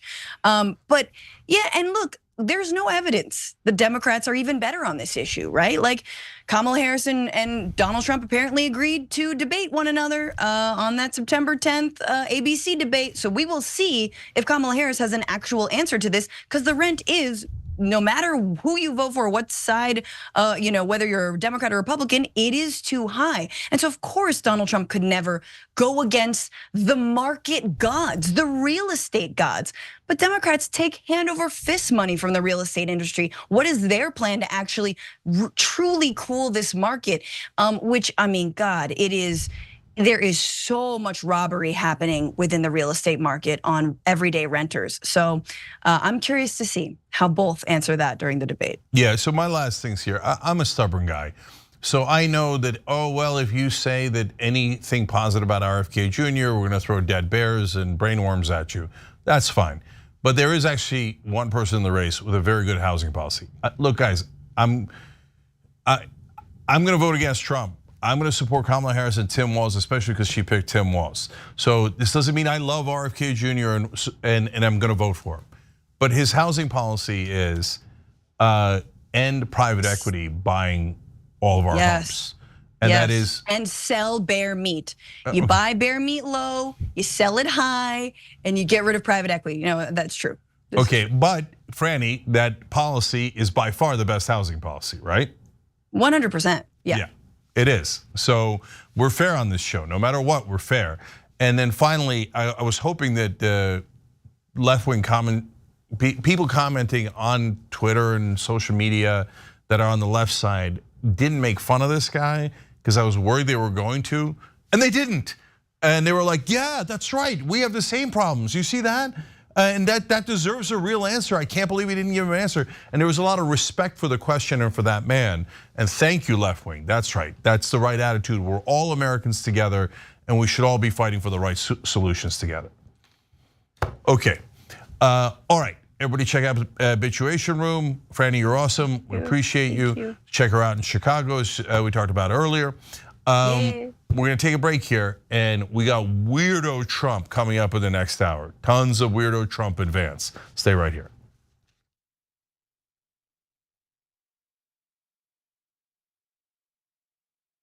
You're about to watch some behind the scenes footage of the Young Turks. Ooh. Now these are partial videos. If you want to get all of them, you become a member, go to tyt.com/join, and you'll get all the behind the scenes of me, Anna, John, JR, a little bit reality show like, tyt.com/join, and enjoy this. You know what you're seeing behind me? Jersey, hold. Watch me flip this camera. However I flip it. Do I flip it like this? No, I just took a picture. I'm bitzing right now. What? Behind the scenes. Oh, okay. For members? I don't have my face on. She doesn't have her face on, folks. Oh, that's JR's ass right there. You can't take 5 minutes off, can you? No, I can't, Johnny. Bye. I said it was live stream, but I was lying. It's not a live stream. It's just for members. Bitsy, this is my cat. You know what his name is? Kiki Cat. Animals are innocent. Control room and the insanity is obviously there. Right now, as you can see, I'm directing or tech directing. I'm so happy to be here. This is what like a Labor Day beard looks like for Cenk. Man, you're a Young Turks viewer if you recognize me like this. Oh, thank you. You are the one person in my life I would love to meet. What's going on, guys? This is a Bitsy or a BTS or behind the scenes with Hassan Piker, AKA Woke Bay. Oh, hi, I didn't see you there. I have finished my show, The Damage Report, and now I get into a really awkward time of the day. When I'm sitting, the control room is right there.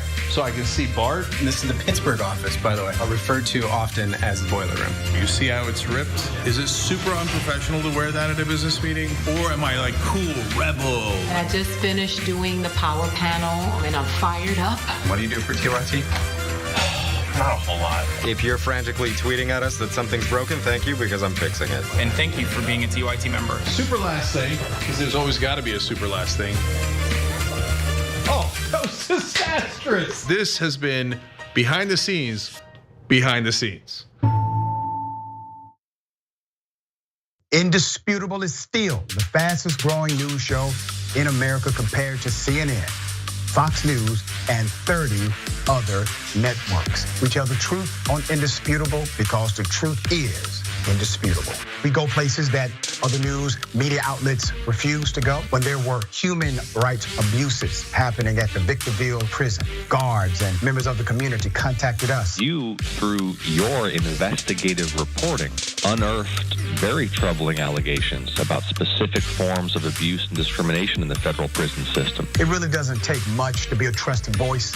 All it takes is to be fearless, report on matters, be an advocate. I called it the bullpen intentionally because it's a place of preparation. We present individuals who may have an opposing view, so we debate. Sometimes we interview individuals because their stories deserve to be heard. A survivor of significant police misconduct and his attorney.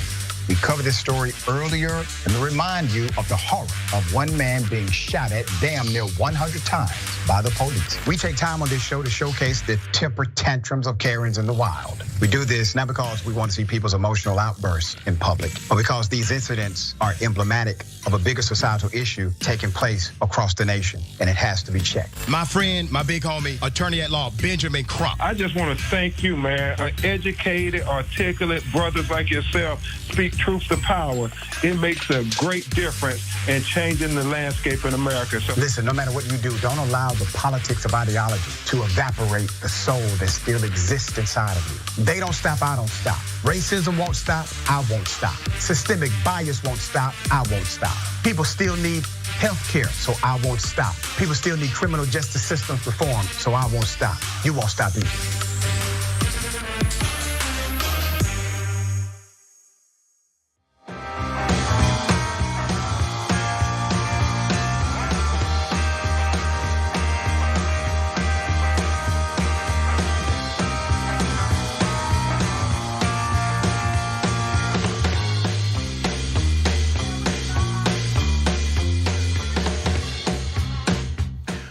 All right, back on the Young Turks, Cenk Uygur, Yasmin Khan with you guys. Yasmin's on Rebel Headquarters. Her podcast is Modern Context. It's great to have her back.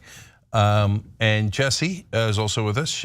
She gifted 5 memberships, saying that had good work-related news today. Wanted to share her blessings. That's amazing. Appreciate you. All right, what do you got for us, Yas? We got some good stories. Let's roll the first tape. I think it's very important to have debates, and we've agreed with Fox on a date of September 4th. We've agreed with NBC, fairly full agreement, subject to them, on September 10th.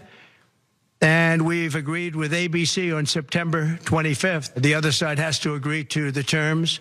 They may or may not agree. I don't know if they're going to agree. She hasn't done an interview. She can't do an interview. She's barely competent. And she can't do an interview. But I look forward to the debates because I think we have to set the record straight.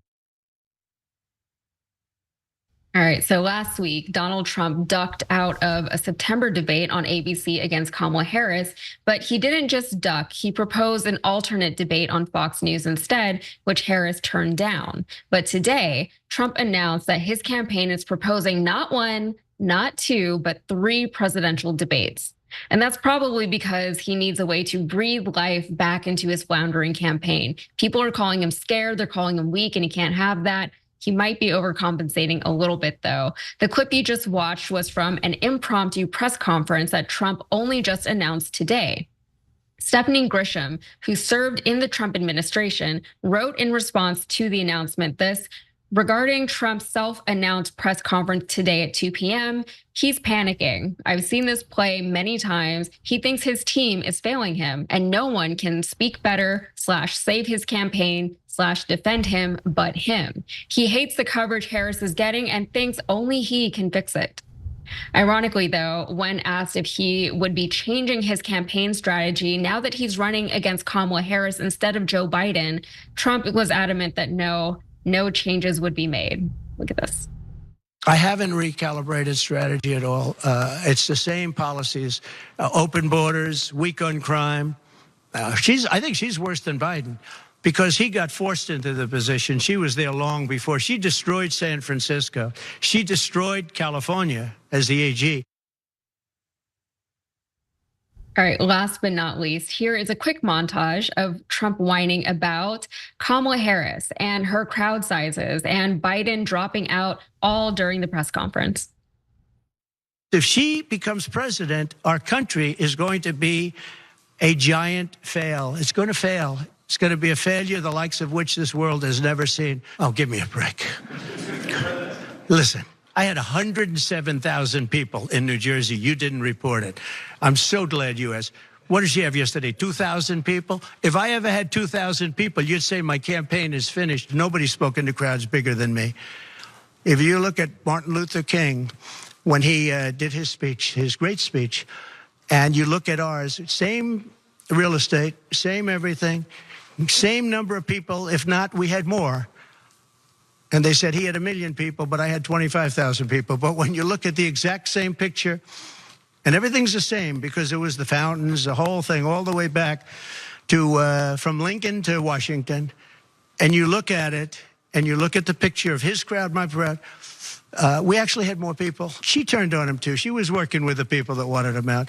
But the fact that you can get no votes, lose in the primary system, in other words, you had 14 or 15 people, she was the first one out, and that you can then be picked to run for president, it seems to me actually unconstitutional. Perhaps it's not. How is he still going on about crowd sizes? Also, what venue even holds over 100,000 people? This is so frustrating. Trump is boring now, and he's got nothing new for anyone. This is his third consecutive presidential campaign. So we really have heard everything he has to offer. He's basically in an entirely different presidential race than the one he started in, and yet he has no interest or capacity to pivot accordingly. Cenk, what was the point of this press conference? I feel like his supporters will support him no matter what. But do you think he helped himself and or his campaign here? No, he's full-blown nuts, and he can't help himself. I think Stephanie Grisham is right. He thinks, as usual, I alone can fix this. I will get out there and say ludicrous things, and the American people will love me. My crowd was larger than Martin Luther King's. If you're not embarrassed by that, I don't know, man, you lost the thread at some point. Because, first of all, even if that were true, and it's comically untrue, but even if it were, why would you even bring that up? Imagine that I did a speech and it got a crowd larger than Martin Luther King Jr. I can't imagine it, but let's imagine it for a second. Can you imagine me? And I'm a braggart, right? It's not like I'm shy, right? But I'd come in, oh yeah, my crowd size was larger than Martin Luther King Jr.'s. I mean, what kind of a jackass does that? Let alone what it isn't anywhere near true. And then did you notice the thing that he just kind of threw in there? That, she didn't get enough votes when she was running for president, and then last time around, and now all of a sudden she's the presidential candidate. Could be unconstitutional. I don't know. Wait, are you saying that it might be unconstitutional for someone to get picked as the presidential candidate if they haven't won the presidency before?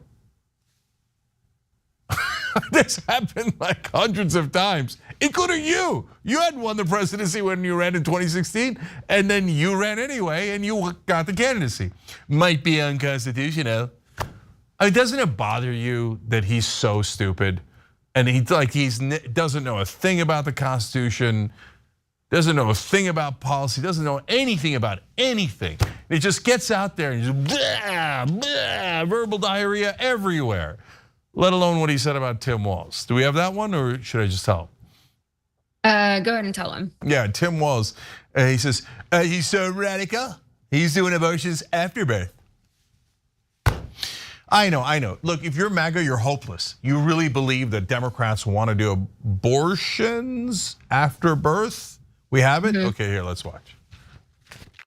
The Democrats are really the radical ones on this because they're allowed to do abortion on the 8th and 9th month and even after birth. If you look at your new governor from Minnesota, he's talking about, he's like the governor previous, the former governor. I don't want to get him mixed up because Glenn is doing a good job and he's leading our whole campaign in Virginia, Glenn Youngkin. But previous to Glenn, the governor, he said the baby will be born, we will put the baby aside and we will decide with the mother what we're going to do. In other words, whether or not we're going to kill the baby. The Minnesota gentleman this guy agrees with that. Look, I want to be clear. If you're hardcore MAGA, you really believe that. I know. You think that abortions can be done after birth. That's not even a thing. It's not in the definition of an abortion. It's just murder if it's after birth, okay? But I know, I can't talk you guys out of it. You're so deep in a cult, you can't get out, right? But for the rest of us, in the sane world, there are no abortions after birth. And if you decide after birth to terminate the baby's life, that's just called murder. And no one is in favor of it. No Democrat has ever said it. They took a thing that Northam said, where they're like, okay, well, if you think he might have said this, and then this, and then this, and then this, then it's a post-birth abortion. Purposely misinterpreting it, obviously. So, okay, look, it's the loons versus the non-loons. If you don't want to be a loon, don't do loony things. This literally never happened. No Democrat is in favor of it. Tim Walz is definitely not in favor of it.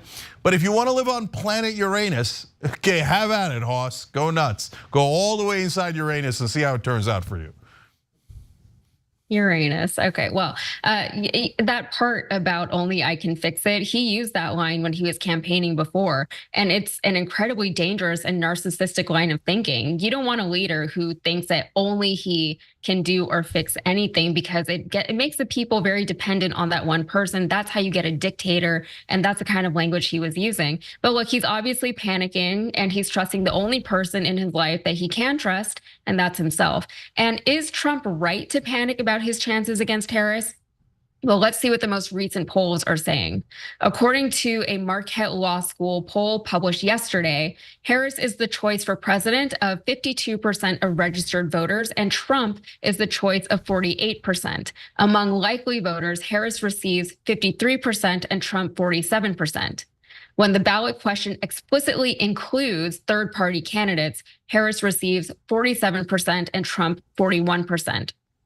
However, we got to give you the other side. A CNBC poll published today has Trump in the lead. Trump's 48 to 46% lead is within the CNBC survey margin of error and unchanged from the 45 to 43% lead Trump held against Biden in NBC News July survey. Independents break for Harris 40 to 36 in the presidential ballot race, with 20% undecided. Her lead among independents is 4 points lower than Biden's in the July NBC survey. So let's talk about those undecideds, Cenk. There are plenty of Democrats who are holding out on support for either candidate because they want to hear what Harris's positions are on certain issues: Gaza, the border, criminal justice, et cetera. Granted, she's only been in the race for a few weeks, and we haven't really seen her present her ideas and her platform to the American people yet. And obviously, it depends on what those ideas are and what that platform looks like. But we sort of already know where she stands on things. But do you think we'll see those numbers budge in any direction, maybe once that happens? So first of all, I thought that the numbers would go up for Kamala Harris versus Biden, and they have dramatically, massively. And so that's gratifying. And that lead is significant in that poll. Remember how I've been telling you for a year the Democratic candidate has to win by 5 in order to win the election, to be safe in winning the election because of the Electoral College. Now in that poll, she's above 5, so she'd actually win and safely if that poll is accurate enough. You have to get a combination of the polls. You can't just rely on one poll. But obviously, she's trending in a wonderful direction. So look, you're never going to agree with the policies of either candidate. I definitely don't agree with all of Kamala Harris's policies, and I agree with almost none of Trump's policies. So, but in terms of which way are the numbers going to go from now on, it's too hard to tell. I think that Kamala Harris is the favorite. I think that picking Tim Walz definitely helped her, and so we'll see how that plays out. But a huge war in the Middle East can break out any day now. And then what happens to the poll numbers at that point? Nobody knows, right? And look, this Donald Trump guy is a bona fide lunatic, and yet you can't get him, 40% of the country to recognize it. No, they say no. They hate the establishment so much that they're blinded by that rage, and they're like, this obvious pathetic con man. They're like, oh yeah, that sounds good, yeah, it might be unconstitutional to run against them, but it's not unconstitutional to try to create a riot and have fake electors and consider martial law and not mind your vice president being murdered by your fans. All of that is good. And by the way, Trump, if you remember, when he was a little baby and he didn't want to leave office, said that maybe we should suspend the Constitution. Yeah. I mean, these people who still do not see Trump for who and what he is by now, they won't. They never will. They don't want to, because whatever they see in him, they see within themselves. And I guess they like it. I guess they like themselves. And the rhetoric coming from both sides is so different now. Trump is angry and he wants his supporters angry because the angrier they are, the more fired up they are to vote. That's so exhausting. I have to believe that after nearly 10 years of this, they're getting tired of being angry all the time, but we'll see. We'll see what happens in November. All right, we're gonna take our first break. Be right back.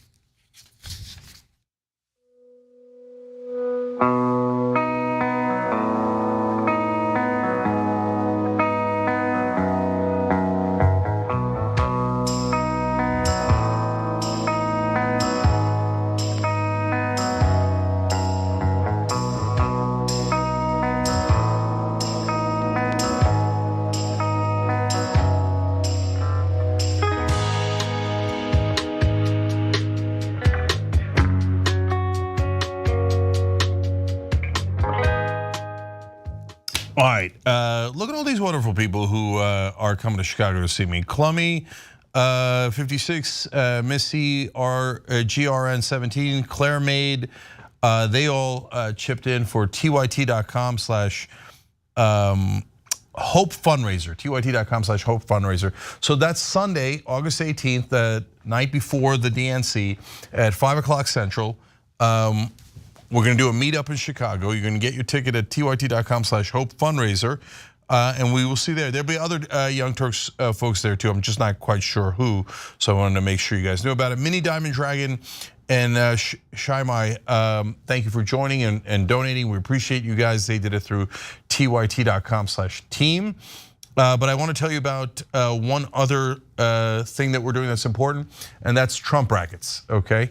So we asked you to, now we're gonna have to add to it, but you guys sent in hundreds of different crazy, dumb things that Donald Trump has said and done, and we're gonna create like a March Madness style brackets with 64 of the top craziest things he's done. But first we gotta bring the list down from a couple hundred down to 64. So we're setting up polls where we're giving you 10 of them. I've already done this, it's great, it's fun. You get a reminder of all the crazy stuff he's done.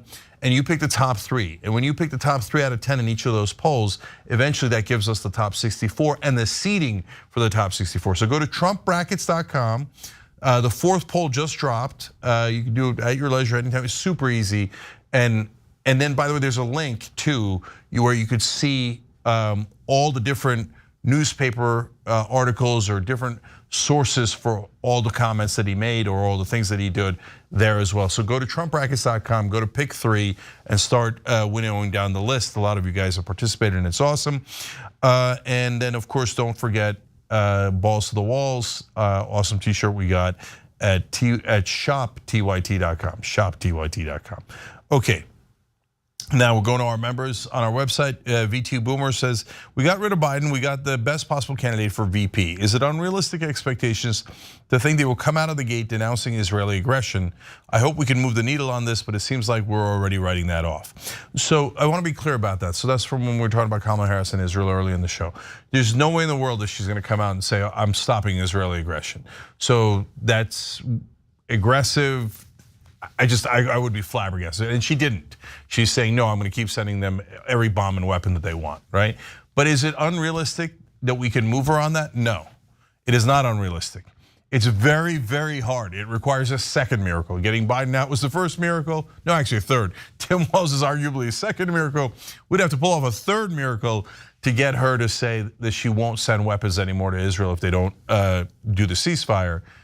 But that's our job to try. So, and you do that before an election so you can put pressure on. And so Yukon Man 1 on Twitch said, Jen Kamala may be saying things that way to keep big donors happy until elected. Give her time to prove herself. Stop predicting the unseen. No, I'm just telling you what she already did. She put out a statement saying she's going to keep funding Israel. So that's just reality. We'll be back.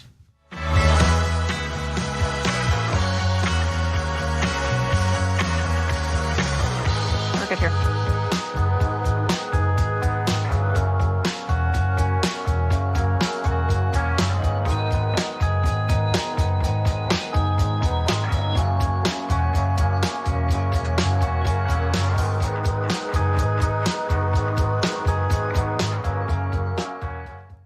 All right, back on TYT, Cenk and Yasmin with you guys. All right, Yas, what's next? Got another story. Let's roll the tape. Their agenda is to keep us weak by dividing us. It's the oldest trick in the book, and it's effective. Time and again, the wealthy divide the masses so the rich can walk away with the massive profits that we create. They try to divide us by gender. They try to divide us by nationality. The working class has been left behind, and I don't know how you feel, but I'm angry.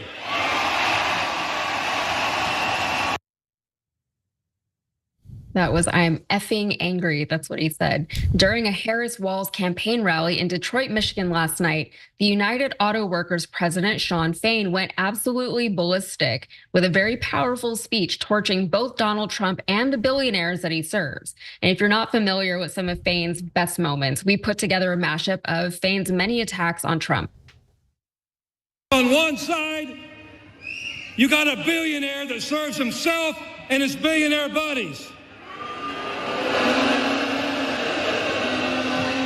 He lies, he cheats, and he steals his way to the top. He's a lapdog for the billionaire class. Donald Trump is a scab. He comes to Michigan. He talks about he's going to bring back the auto industry. Let me tell you something. Donald Trump doesn't know about the auto industry. So Fain also did an excellent job of calling out Trump's shameless flip-flopping when it comes to electric vehicles. Take a look.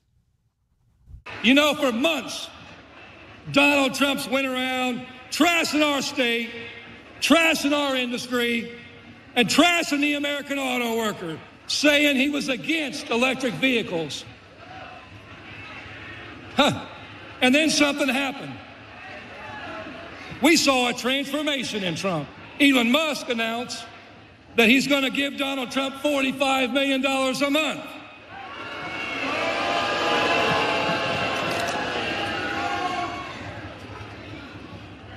And all of a sudden, guess what? Donald Trump changed his tune. And let me quote what he said. I'm for electric cars. I have to be because, you know, Elon Musk endorsed me very strongly, so I have no choice. Trump is a sellout, and as president, he already showed us that under him, America is for sale to the highest bidder. He's the epitome of what's wrong with America. Yeah, that's powerful stuff, but it needed to be said, and it needed to be said that emphatically. I've always been amazed at how Donald Trump, a billionaire who grew up with incredible wealth and privilege, somehow managed to convince working class Americans that he not only understands them, but he is one of them. There's not a single working class or middle America thing about Donald Trump. And with his comment about how he has no choice but to endorse electric cars now that Elon's giving him millions of dollars, Trump announced to his supporters that the only supporter he really cares about is Elon Musk. He cares more about one billionaire than he cares about any of all of them, and somehow they still support him. Cenk, I know you're a big fan of Fain's. What do you think? Not just of what he said, but of how he said it. Yeah, so this is why I love the brother, because he's strategic. So not just because those are great fiery words, couldn't agree more. If I'm being honest, half the speech sounded like us. And of course I'm gonna like that, that's great. It's about time we had somebody on our side who knows how to fight and who doesn't believe in, civility. When they go low, we go high. No, when they go low, we kneecap the mother effers, okay? So why did he use curse words there? For strategy. Because he knows that if you use curse words, the press can't help themselves, they'll quote you. And when they quote you, then they'll quote you on all the great things you're saying as well, because they got to provide context around the quote. So when he dropped the F-bomb, he was giving the most devastating indictment of Donald Trump. When he dropped the S-bomb, he said Donald Trump doesn't give an S about the auto industry. He's trying to draw attention to the fact that Donald Trump is against the auto industry. Beautiful, thank you. Strategy on the left, wow. I haven't seen it in decades, so that's terrific. And then you see that line, he's for sale to the highest bidder. Look, I've never thought this was hard. I always thought this was so easy.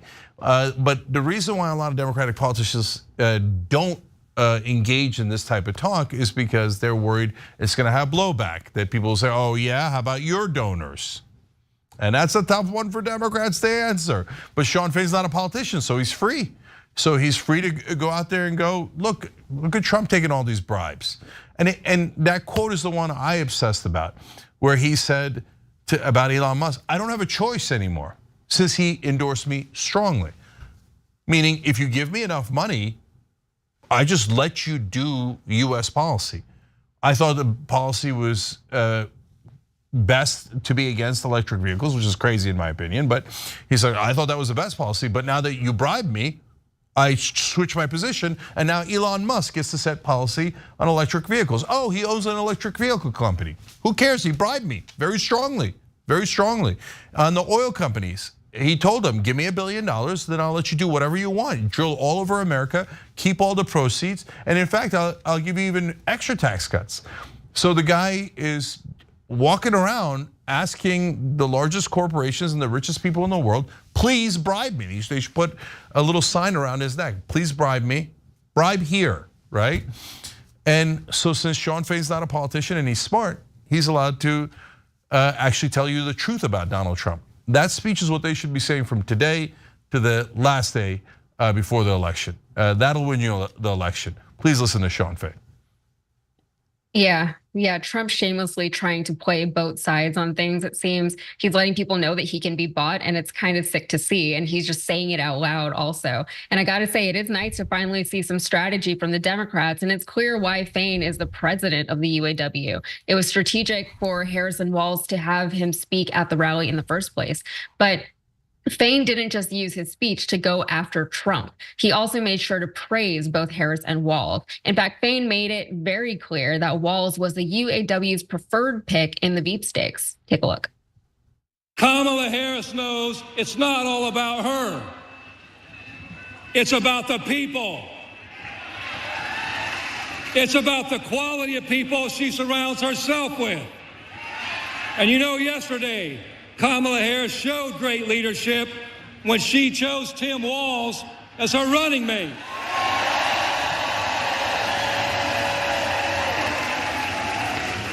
And it's no secret, our union was loud and proud about who we supported for vice president, and Tim Walz was at the top of that list. He's one of us. He's a working class guy. He knows working class values. He was a teacher, a coach. That's right, there's teachers in the house. Another group of people who've been left behind. He's a teacher, he's a coach, he's a governor, but best of all, he's a proud union member. Yeah, I love seeing the teachers have a little bit of hope for once. Fain also gave Harris a lot of credit and even called her a badass woman, which the audience really seemed to enjoy. On the other side, we got a strong, intelligent, and I'm just going to put it bluntly, a badass woman.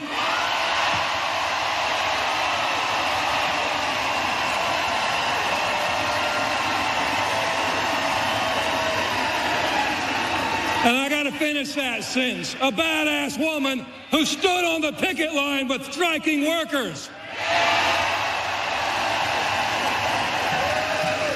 A leader who oppose free trade deals that have devastated the working class in this country, devastated our communities.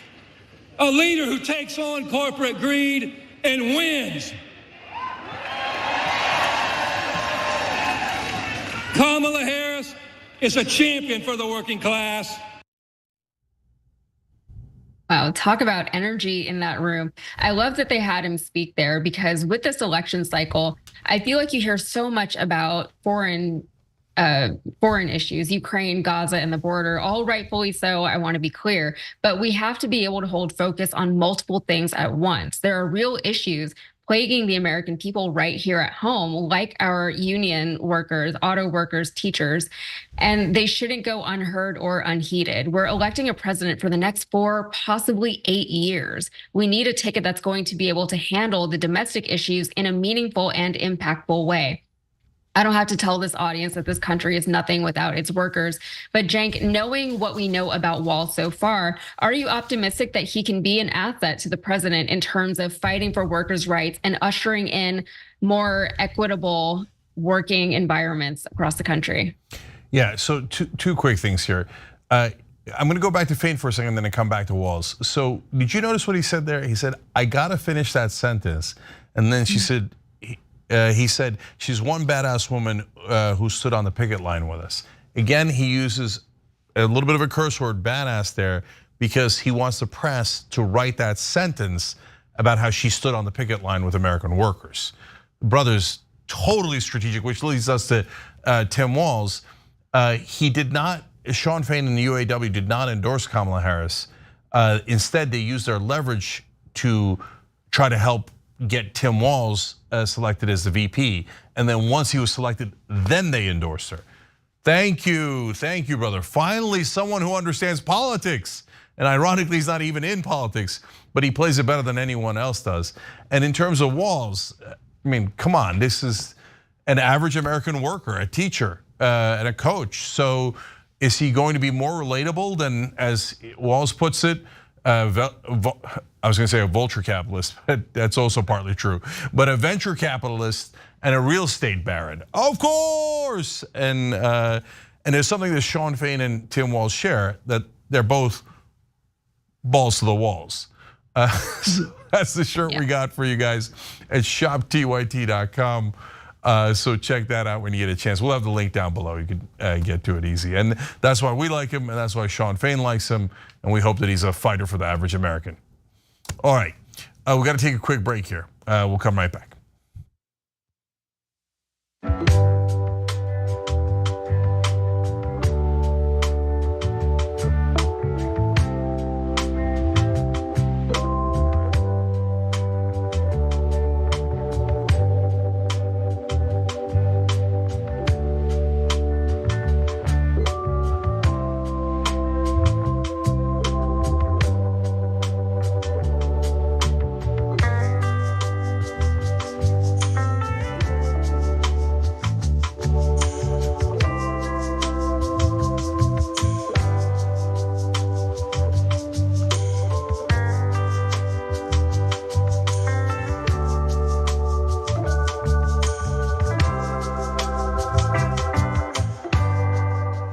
All right, let's go to YouTube Super Chat. Deb Long says, JD is such a disappointment, Trump's calling him Eric.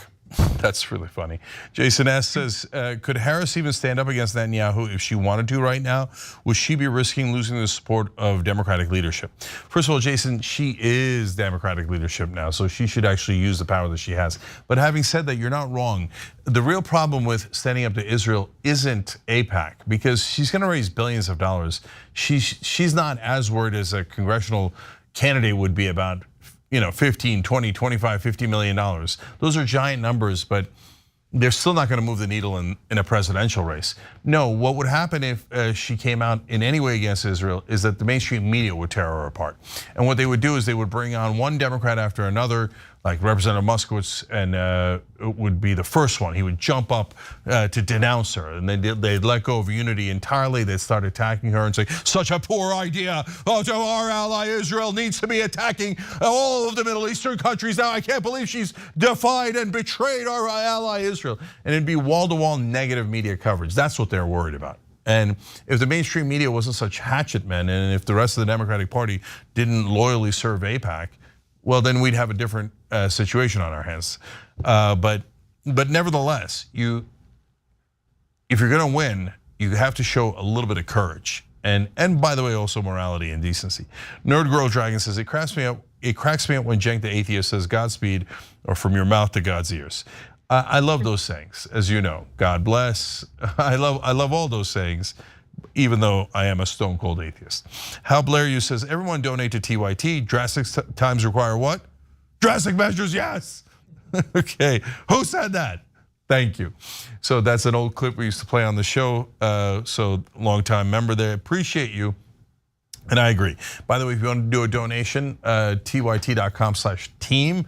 God knows we need it. We definitely need it, guys. This industry is in a world of trouble, and we're not exempt from that at all. So tyt.com/team. Scott Jacobson, a YouTube member, says, I'm so proud I belong to a labor union. Scott Tilden says, President Trump, how are you going to bring inflation down? Chicken, duck, man, elephant, TV, quack, quack. Thank you. That was basically his answer, so I agree.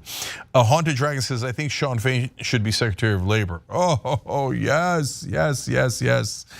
AJB says, it's not about Israel Hamas right now, it's about defeating Trump. Let's talk about Israel and Hamas in 4 months. At 4 months from now, no politician will listen to you, Democrat or Republican, because once they win, you're a long lost memory until 3.5 years later. I'm just being honest with you guys. Corporations ate my baby on Twitch writes in, I'm reminded that we don't know most of Kamala's policies. Well, that is very true and something we should fix. All right, TrumpBrackets.com, pick 3, pick the craziest things Trump has done. We'll be right back.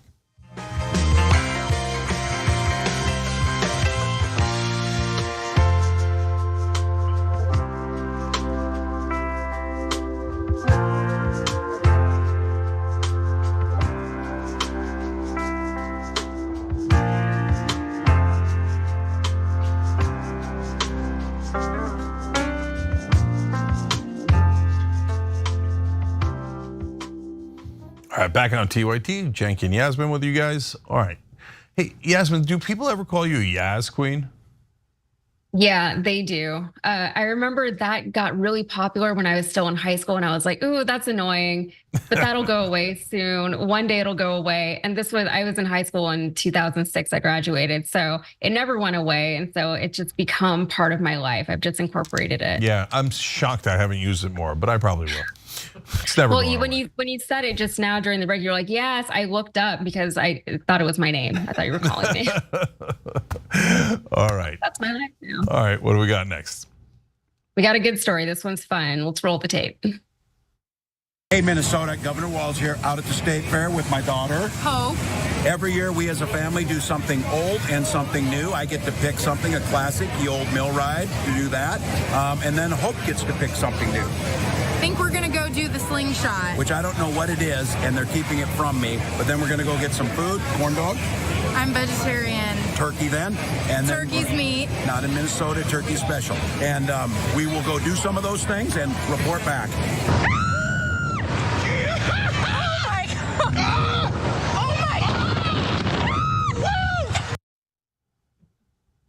Well, Republicans are having a hard time combating how absolutely normal Tim Walz is because they themselves are so detached from reality. But Walz is leaning into his so-called big daddy energy. Clips of Walz making videos with his Gen Z daughter, Hope, are going viral all over social media, with people finding it all very refreshing and highly relatable. Here's a clip of him promoting hands-free driving in Minnesota with Hope. Hey guys, this is Hope Walz and I'm here with my dad, Governor Walz, and we're just here talking about the new hands-free law, and I'm just gonna show him how to prop his phone up so it's not in his hand and he can still see his navigation. All right, just like this. Cut. Hey Minnesota, Governor Tim Walz here. Governor Walz here trying to get rid of a child for anyone. On the 1st of August, Minnesota's new law is hands-free. So Hope Walz is 23 years old, so she's solidly Gen Z, and just her being around is helping to endear Walz to the younger generation. And the response has been largely positive. Hope is, again, super normal, and her relationship with her dad also feels super normal. Gen Z activist David Hogg posted this on X. He said, Tim Walz is the Midwestern dad we need as VP. And what's funny about this is that JD Vance, the other vice presidential candidate, is a legitimate family man. But his recent rhetoric surrounding childless cat ladies, as well as his harsh anti-abortion stance, has more than hurt whatever relatability he may have had with many Americans, specifically with women. That's, of course, on top of all of the other very unusual things he says, does, and believes. We'll get more into that in the bonus episode. But to combat this good dad leftist propaganda, this video of Trump and a very young Barron has seen all over MAGA X. It's all over. I have to go to school now. Yeah, you will have lunch and then you go to school. Now I'm gonna go. Yeah, first you will have lunch and then you go to school. Now you can do reading, writing, and arithmetic. Give me a kiss goodbye. Goodbye. I want all A's. Okay. Okay, all A's. And when you get older, what are you going to remember? No drugs, no alcohol, no cigarettes. And you know what else? No tattoos. I don't ever want to see tattoos on you.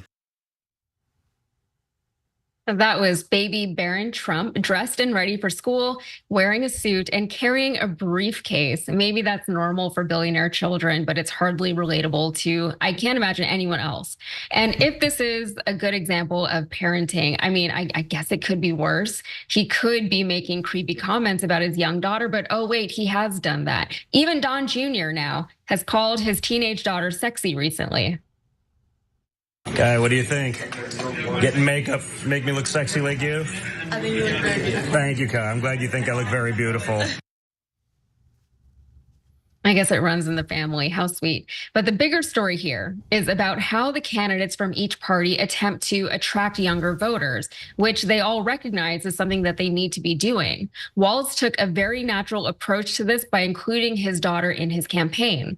Trump, on the other hand, did a live stream to the Gen Z incel community, sitting for an interview with Aiden Ross, an influencer who gifted Trump a Tesla Cybertruck wrapped with Trump's face and a Rolex. Very normal stuff. Well, you can already see the gift. Yeah, I can. Wow. You can't miss it. That's an Elon. It is an Elon. Check out this wrap and let me know your honest thoughts. I think it's incredible. Jake, I don't know if you know this, and I'm hesitant to even say this, but that kid is perhaps best known for sniffing people's butts and chairs. I can't even say it without feeling creepy, but that guy does it, and millions of people watch him do it. And that is who Trump, on the advice of his own Gen Z son, decided to spend time with. What do you think about that? Seems normal. Yeah, I can't tell which one's normal and which one's abnormal. So, look, to quickly on Barron. So that's an old clip when Barron was 5 years old. And look, I'm gonna pardon most of it. Get all A's, good, no problem. There was even a kiss in there, a tiny bit of affection. Okay, not bad. Most I've seen from Donald Trump. But who tells their 5-year-old as they're going to kindergarten or whatever, no cigarettes? Gives them a speech about no drugs, no alcohol. Kids don't even know what that is at 5 years old. You're just introducing the idea to them. So, and it's so. That's the least of his problems, but that's a little weird. Much worse is when he has said on repeated occasions that he would date his daughter if he could, if she wasn't his daughter. Yeah. Ugh, gross, right? Your kid, no cigarettes and no smoking, no tattoos when they're like 5 and going to school. It feels like putting up the 10 commandments in classrooms and telling them don't commit adultery in elementary school. That's kind of like the same vibe it's giving off. Yeah. Daddy, what's adultery? What are you telling a 5-year-old for? Anyways, but that Tim Walz with his daughter, I mean, Jesus, man, hashtag America, right? And I love that Tim Walz has a daughter named Hope and I have a daughter named Joy. Operation Hope, Operation Joy. So they look amazing together, but I did want to correct you. At one point you said big daddy energy. I think that's a different kind of energy. This is big dad energy, just dad, okay? It was an easy mistake to me. I knew I was going to say that too. I knew I was going to slip that up, and it's very awkward. I know you just learned about Zaddy's earlier. Oh yeah, just pretty recently. Yeah. Well, look, very different energy that we're talking about here. But the interesting thing is, I can relate to both. I mean, so I've got the big dad energy. Everybody knows, like I'm just at home. I'm just like Tim Walz, right? I'm corny. I make dad jokes nonstop, constantly playing with the kids, water balloon fights, et cetera, and we have the greatest time. At the same time, are people saying I'm a zaddy? I don't know. I think the internet's talking about it, so not for me to say no on that. Okay. I'm gonna not call. You know what? I'm gonna jump into this last story for the hour very, very quickly. Let's roll this tape. The Great Walls of China has a lot of red flags, but one is glaring: his body language. Here's Twitchy Tim on stage, waving profusely in a very unsettling manner. Very unsettling. Men should not move this way. It's not the way we move.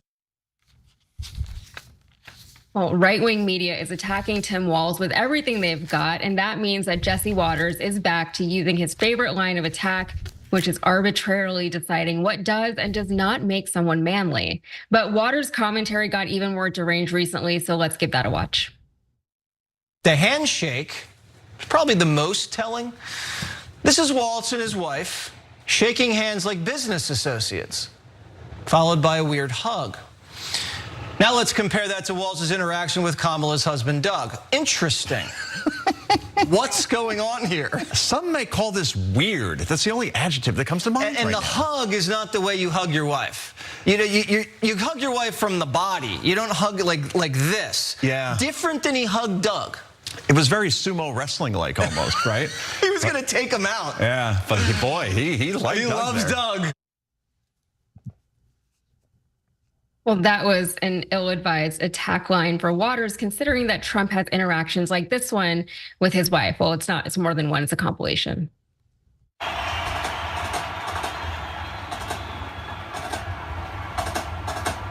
So there we have it, the president greeting French President Emmanuel Macron and his wife Brigitte. He's obviously there, joined by First Lady Melania Trump. I want to bring...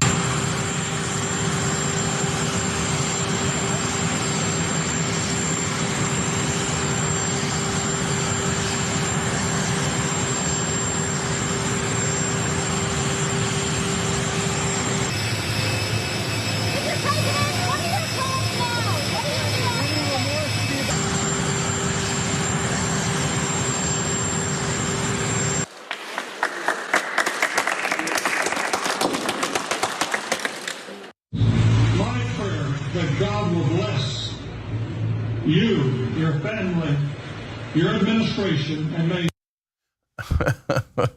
I forget how funny those are. Look, whenever you attack someone, you're holding a mirror up to yourself. Do they not understand that? They took the most unprovoking and unworrisome footage of a totally normal guy and pretended like it was the strangest thing they'd ever seen. If anything, it just makes them look more and more out of touch with the American people. Cenk, what are they doing? I love it. I think it's hilarious. First of all, he's like, isn't it so strange? And I'm looking at the tape, I'm like, wait, which part is strange? I don't get it. It looks so normal. I can't begin to understand what they're talking about, but they do this every time. So the wife situation where he goes and shakes her hand, he's going to shake everybody saying, oh, it's my wife, and then he hugs her, right? And you think, well, there's nothing there, right? But remember when Fox News took Michelle and Barack Obama fist bumping and called it a terrorist fist bump? So this is what Fox News does every single time. And then the second thing they do is like, oh, but he really liked to hug Doug Emhoff.